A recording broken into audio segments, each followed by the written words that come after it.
Vous vous souvenez de l'époque où les meilleures journées étaient celles où on faisait de la pâte à sel, du bricolage, de la peinture? Ces moments qui semblent impossibles à imaginer aujourd'hui où on était connecté à la réalité et pas aux réseaux sociaux. Personnellement, je peux pas m'empêcher d'essayer de recréer ces sensations grâce aux loisirs créatifs. Poterie, crochet, coloriage, bijoux, les loisirs créatifs sont super à la mode en ce moment, mais qu'est-ce que ça signifie ce regain d'intérêt qui semble d'ailleurs particulièrement féminin? Et si le retour des loisirs créatifs était lié à cette recherche de déconnexion?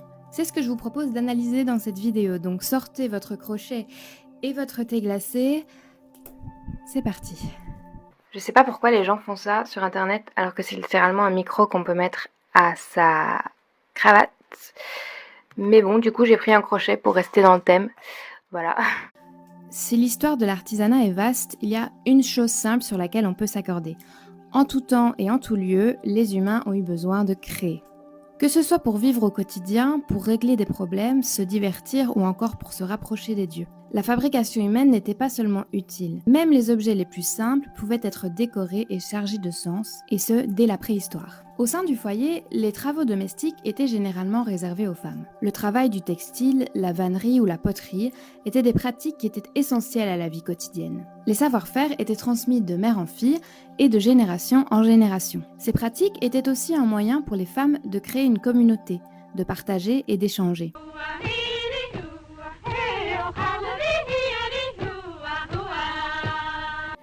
Mais quand ces travaux étaient réalisés par des femmes, ils étaient rarement considérés comme de l'art. Il s'agissait d'un travail domestique dont les femmes ne tiraient pas profit. Après avoir travaillé dans les champs, une femme pouvait par exemple se mettre à tricoter des vêtements pour ses enfants, ce qui aujourd'hui pourrait être considéré comme un loisir, mais qui à l'époque était évidemment nécessaire. Plus tard, ces pratiques associées au travail de maison furent enseignées aux petites filles à l'école. Et à la révolution industrielle, ce sont les femmes qui se sont retrouvées à travailler majoritairement dans l'industrie textile. Les hommes ne sont pas à exclure de l'histoire de l'artisanat. Ils avaient aussi leurs spécialités comme le travail du bois, du métal ou du verre. Cependant, toutes les pratiques artisanales qu'on associe aujourd'hui aux loisirs créatifs ou au DIY semblent trouver leurs racines dans l'histoire féminine. Aujourd'hui, ces loisirs créatifs sont principalement portés par des femmes sur Internet. Et en réalité, il s'agit peut-être simplement d'une simple transposition des savoirs. En effet, la majorité de nos grands-mères avaient encore ces cours d'éducation domestique à l'école, donc Internet a permis de continuer la transmission de manière digitale. Mais mon impression, c'est que ce ne sont pas par exemple les tradwives qui vont mettre en lumière des loisirs comme la poterie ou le crochet pour perpétrer des valeurs traditionnelles. C'est même plutôt l'inverse. D'après mes observations, ce sont souvent des femmes ou des personnes queer qui semblent s'inscrire dans des mouvements alternatifs, qui prônent de faire les choses soi-même au lieu de les acheter, d'exprimer sa personnalité et qui accordent une grande place à la créativité. Par exemple, pendant les Jeux Olympiques, on a pu voir le plongeur Tom Daley tricoter entre les épreuves. Il a modernisé l'image du tricot et est tout de suite devenu une figure médiatique, remettant en question les stéréotypes de genre en transgressant les normes de masculinité et d'hétérosexualité. Actuellement, sur les réseaux sociaux, on parle aussi beaucoup de cyberdex, des mini-ordinateurs faits à la main. Si cette pratique n'est pas essentiellement féminine, ce sont des créatrices qui ont exposé ce phénomène au grand jour ces derniers mois, en créant des modèles intentionnellement girly et colorés. Cela se place dans un mouvement qui prend de plus en plus d'ampleur. Le fait de se déconnecter des réseaux et de s'opposer à la technologie moderne. On parle de devenir analogue et de digital fatigue. Une lassitude face à une technologie ennuyeuse et aliénante qui pousse vers un retour aux hobbies traditionnels et aux technologies plus simples. L'intelligence artificielle a certainement aussi renforcé le besoin d'un retour à l'imperfection et au fait main. Bien sûr, il ne faut pas oublier qu'on vit dans une société capitaliste.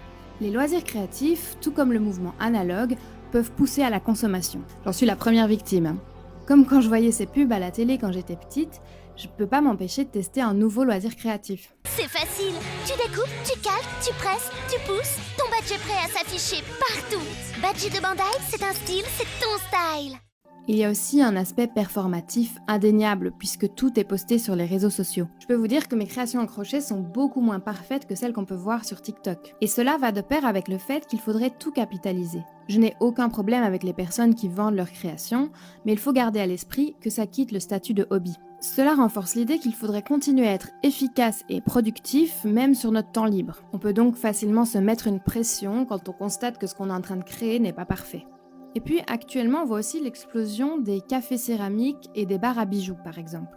Cela prouve certainement qu'il y a une vraie demande, j'étais une des premières à m'y rendre. Il y a quelque chose de pratique, car certains hobbies demandent beaucoup de matériel, et ces endroits permettent de ne pas devoir investir. Mais ça nous ramène toujours à devoir dépenser de l'argent pour pratiquer des loisirs créatifs et socialiser, alors que les hobbies peuvent aussi être un vrai outil pour la santé mentale. Des études sérieuses sur le sujet montrent que les loisirs créatifs aident à réduire le stress, réguler ses émotions et entraîner sa concentration. Ils permettent aussi de continuer à apprendre, faire travailler son cerveau et retrouver de la motivation en allant au bout de petits projets. Enfin, les loisirs créatifs sont un moyen de se reconnecter à la réalité et créer du lien. Ils procurent la sensation de retrouver une part d'enfance et de créativité que l'on croit parfois disparue. Je pense que se rassembler pour faire des loisirs créatifs, c'est aussi un moyen de s'opposer au capitalisme, à l'austérité et au conformisme. Il y a quelques années, on a pu voir apparaître par exemple le tricot urbain, un mouvement qui consistait à enrober le mobilier urbain par du tricot dans le but de ramener de la vie dans des lieux publics devenus trop impersonnels. Quand on était petite, on se mettait en rond dans la cour de récréation et on faisait des Scooby-Doo. On se transmettait chacune nos connaissances et ça nous suffisait. D'après moi, en ce qui concerne les loisirs créatifs, il faut se souvenir que l'important est la pratique et pas le résultat. Et surtout, que la perfection n'est pas humaine. Merci beaucoup d'avoir regardé cette vidéo, n'hésitez pas à me dire ce que vous en pensez en commentaire. Si ça vous a plu, mettez un petit like, ça fait toujours plaisir. Et moi, je vais aller continuer ma tapisserie au crochet parce que j'en ai besoin.